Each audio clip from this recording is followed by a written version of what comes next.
Hello there, welcome back to my channel. I hope you're doing really well, wherever you are. I've got a fair bit to try and talk about in this video, fair bit to get through, so I'm going to try and stay on point. So I want to do three things in this video. Firstly, I want to talk about Nostromo by Joseph Conrad. I finished it recently and I thought it would be an interesting book to talk about for at least a little bit. And I'd also like to just fill you in on my reading over this past week, and then also I've been in and out of some charity shops and second-hand bookshops over the last few weeks, and yeah, I've built up a little book haul of shame really. So I'll share that with you right at the end of the video. But to start off, I'll just talk a little bit about Nostromo and give you a bit of I guess an overview of the book. So Nostromo is set at some point around the end of the 19th century in a fictional country in South America.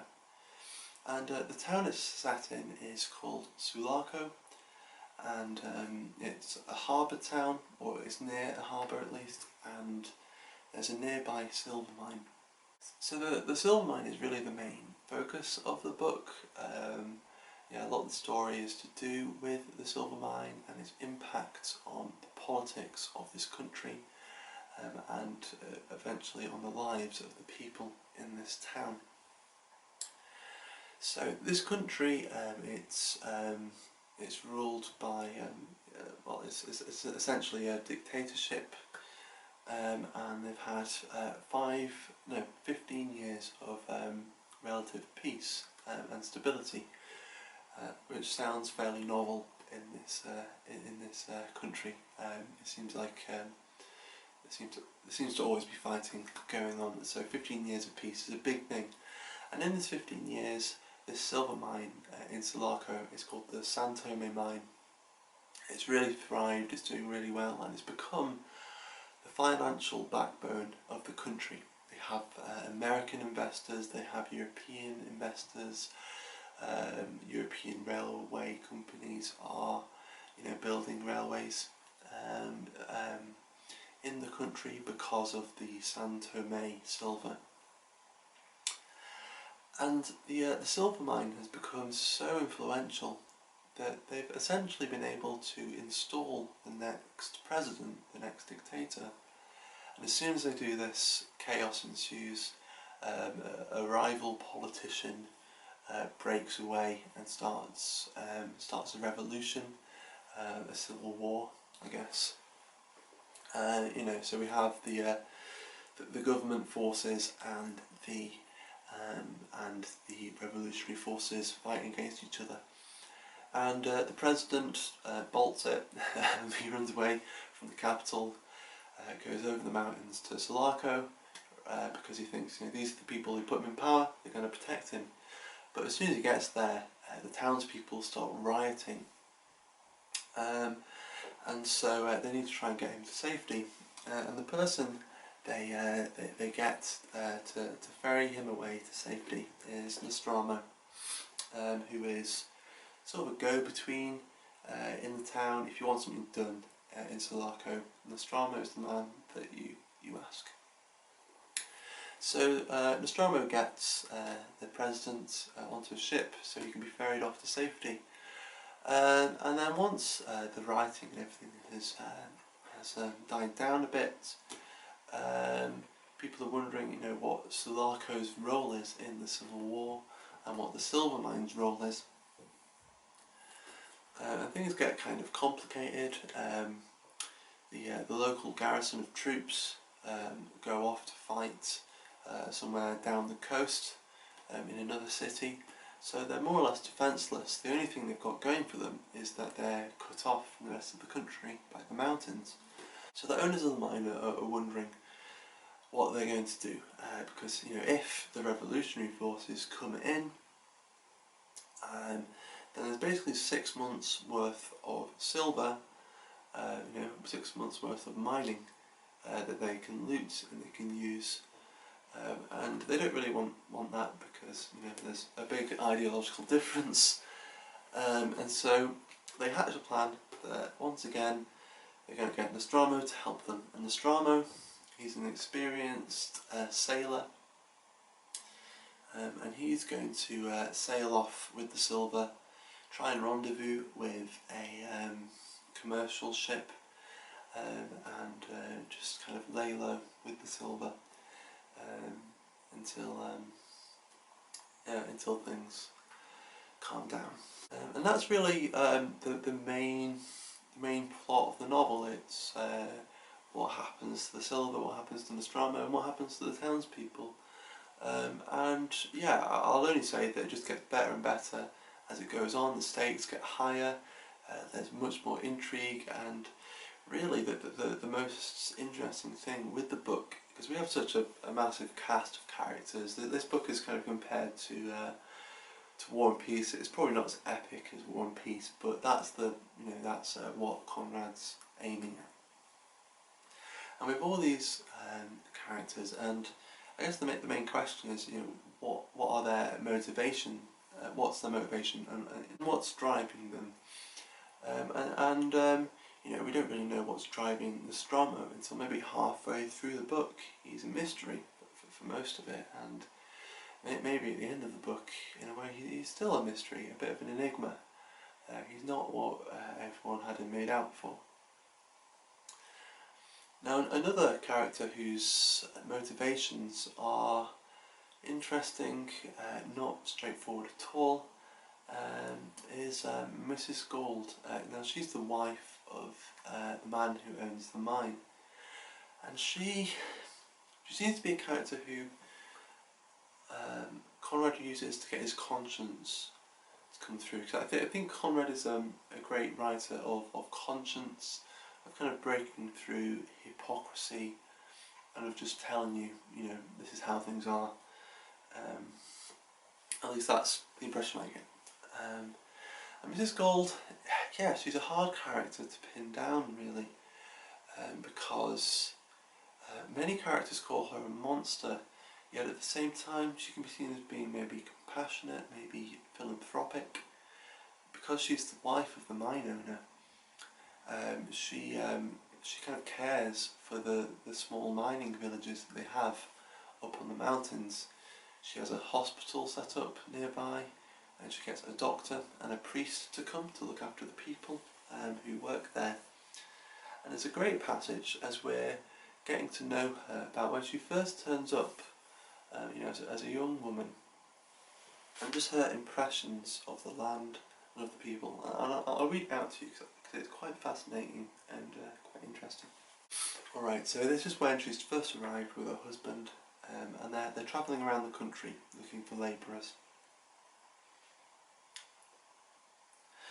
Mrs. Gould, accompanying her husband all over the province in the search for labour, had seen the land with a deeper glance than a true-born Costaguanera could have done.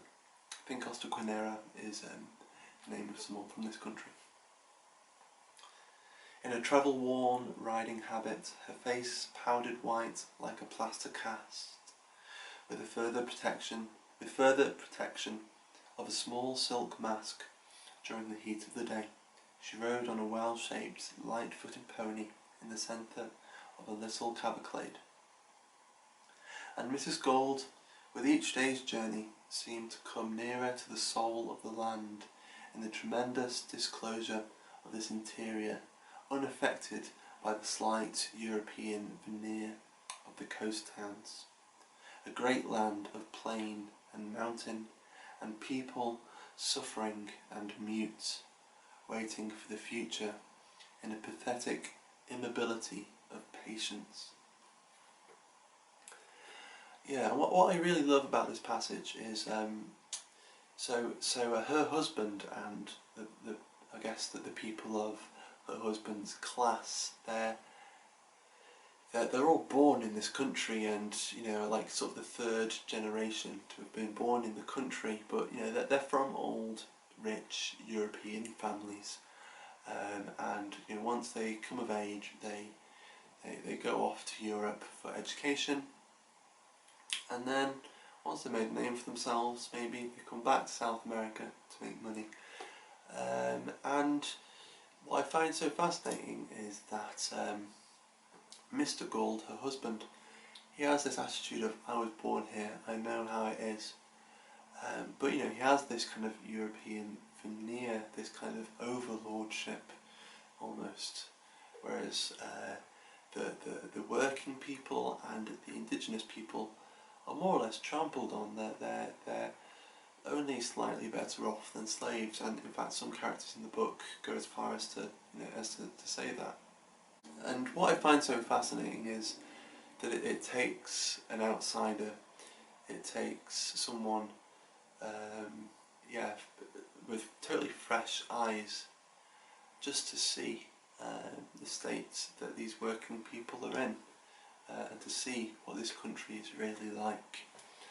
And yeah, a lot can be said of Miss Gould, because she's not a simple character, and she's definitely not. I wouldn't pin her down as a good character, because obviously there is this kind of she does support this dictatorship. She does support the status quo, because if things are stable, then she can look after the people.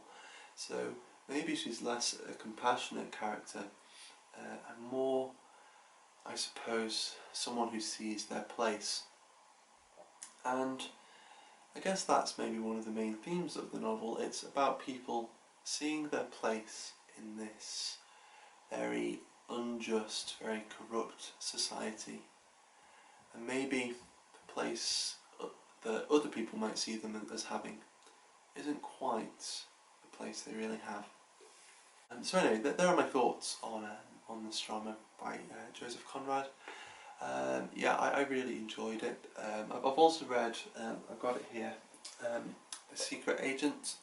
Both of these, they're quite different books. This is a much more, I suppose, much more of a direct book, whereas this, there are more digressions. It's kind of, it has much more of a kind of a sweeping style, I suppose. But they're both great, and I look forward to reading much more Conrad. Maybe in years to come, he'll be in my top 10, maybe top 5 favourite writers. For now, I haven't read enough of him, but yeah, I really love these books, and Nostromo was, yeah, really fascinating. But yeah, I'll get on to books that I've been reading this week.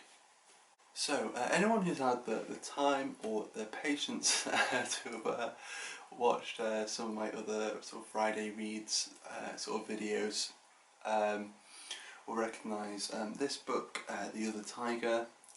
This is an anthology of recent Latin American poetry. And I finished this last night, so I'm filming this Thursday night, so I finished it quite late last night, Wednesday night. Yeah, and it is really, really good. I'm kind of sad it's over. It was quite nice to spend like a month slowly going through the anthology and not just racing through it in a couple of sittings. Yeah, it kind of covers, you know, on one hand it's very relatable. It covers the whole of sort of human experience. You know, so it has life, love, death. It has sort of work and family, and you know, pretty much everything, and you know, nature and the environment. But at the same time, you know, it's just opening up a whole other world of literature, in a way. You know, at least for me, I don't really know much of what Latin American poetry looks like at the moment, and this is a really good just peep into that world, I think. So the editor, they put like a cap, you know, because obviously normally editors of anthologies, they tend to set some kind of limit. For this editor, for Richard Gwyn, who edited it, he said that he didn't want any poets who were born before 1945. So every poet in here was born after 1945. And so most of the poets in here are kind of 40s to 60s, maybe, in their age range. But pretty much, I think, at least when it came out, all the poets in here were still alive, I think. But there are a few poets sort of in their 30s and 20s, and they give a teaser of where Latin American poetry is going. So yeah, it's really fascinating read. Yeah, really relatable but also eye-opening. So yeah, really recommend this. So the other book I'm reading at the moment is Ulysses by James Joyce. I can't remember really what I said about this last week, but yeah, I am enjoying it. I'm maybe 60% through. I think the only thing is there are some sections, and it is my first time reading through. There have been a couple of sections, a couple of episodes where I get what's happening. I'm just not enjoying what's happening, and just don't get why I'm being told what's happening. And it's none of the controversial stuff about this book is really bothering me. There's just some stuff in it that just seems so mundane and just so pointless to me. But you know, I'm going on with it, and there's plenty in here that I am enjoying, and I am getting something out of it. There's a great section. Is it like the Wandering Rocks section? And it's like a series of vignettes, and it's like jumping from character to character. You know, and it's just kind of like a rapid fire section where you're just kind of getting a few minutes of life in Dublin from all these different angles, and I really loved that bit. And I'm now just about where I'm up to. I'm up to the bit where it's kind of written like a play, and they're going into Night Town. So I'm sure that bit's going to be interesting. But yeah, I am enjoying it. I just have a few quibbles about significance. But I'm sure in time, you know, I hope to get some complementary material one day and read it again. But this is just kind of my first jump into it to get an idea of what it's like. So kind of like like with The Wasteland, say, the first time I read that, I had no idea what was going on. But then I kept going back to it, and I get more out of it every time I read it. And it's probably, I hope, going to be the same with this. And then the other book I'm reading, I've just picked it up today to read, is Deaf Republic by Ilya Kaminsky. And this is quite an interesting book. It's a poetry collection, but it's sort of it's written as a play in 2 acts, or that's the idea behind it. So yeah, I guess the idea of narrative poetry, in a way, you know, it seems a bit old-fashioned, and so this is maybe trying to revitalise the idea of narrative poetry. And obviously lots of poetry collections often do have a very loose sort of narrative or progression to them. You know, but this is literally, I mean, there's like a, you know, there's a page with the characters, like a dramatis personae. Where is it? Like here. So, you know, we have a dramatis personae, which, I'll be honest, I read it, and with some of the descriptions of the characters there, it is almost like its own little poem. So this is very clever, and the premise of the collection is it's a town in an unnamed country, and government forces have come in to keep the peace, and in the process a deaf boy is shot, and in protest the whole town just decide to be deaf. They decide to not listen, to not hear anything, and they invent their own sign language, and so that's kind of what's going on, and it's in 2 acts, and one act is from one point of view, and I think the next act is from someone else's. I only just picked it up today and just kind of dipped my toe into it, but yeah, I'll let you know what I thought of it next week when I finished it. And then finally, hopefully quite quickly, I just want to share with you a little book haul. Yeah, I've got there's a second-hand shop a charity shop just around the corner from where I live. It's literally a 5-minute walk away. And they normally have just such a wide selection of books, you know, for a charity shop. You know, it's quite a small shop, but they just have a wall, a massive wall just devoted to books. And it's always a really good selection, and you know, if I'm walking past on an errand, there's always quite a strong temptation to go in. So yeah, I'm quite ashamed to say that I've actually bought a fair bit from there recently over the last month or so. So I'll just share what I got. So first up is this handful of Hemingway, and yeah, I originally just bought The Snows of Kilimanjaro.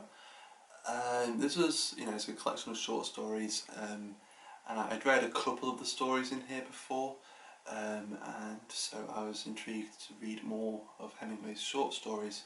And then they also had True as First Lights, Green Hills of Africa, and Across the River and Into the Trees.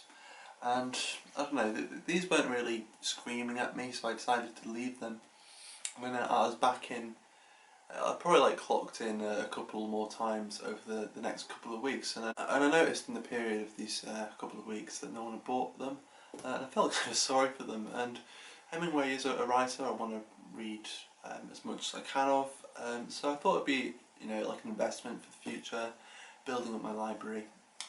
So I got the other three that they had, and you know, they're in a matching set.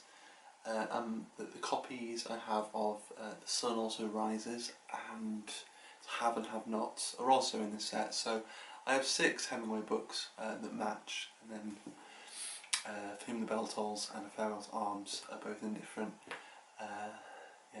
different editions. That's a bit annoying, but oh well. And then I also got this book, French Tales, Stories translated by Helen Constantine. And yeah, this has just got like a wide selection of short stories translated from the French, and the way it's selected is really interesting. It's sort of done by region. I don't think it's by like where the author's from, but where the story is set, which I think is quite cool. So you kind of get a feeling for the different regions of France through some of you know, some of the best short story writers in French, or some of the historical short story writers. So there's who do we have? Guy de Maupassant, is that how you say it? Who else do we have that I know or have heard of? There's Colette. There's Emile Zola. That's actually they're the only 3 that I recognise the names of. But yeah, I haven't read nearly as much stuff translated from French as I'd like to, so I thought this would be a really good introduction. Next up, another poetry collection. It's Kid by Simon Armitage. I really enjoy Simon Armitage's poetry. It's quite I don't know. It's hard to describe it. It's quirky. He definitely has his own voice, and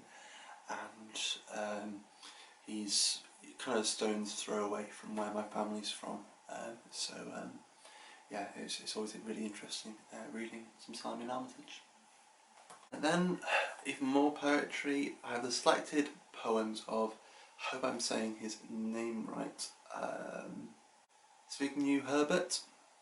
Yeah, I think it's Zbigniew Herbert, correct me if I'm wrong, but his selected poems. And I read one of his poems, I think it's called Hermes, Dog and Star, which was included in the Penguin book of the prose poem. And yeah, that was like a highlight of my reading year, that poem, for last year. So he was on my radar, and I saw this second hand. Yeah, very cheap, very old copy of his poems. I thought I'd give it a go.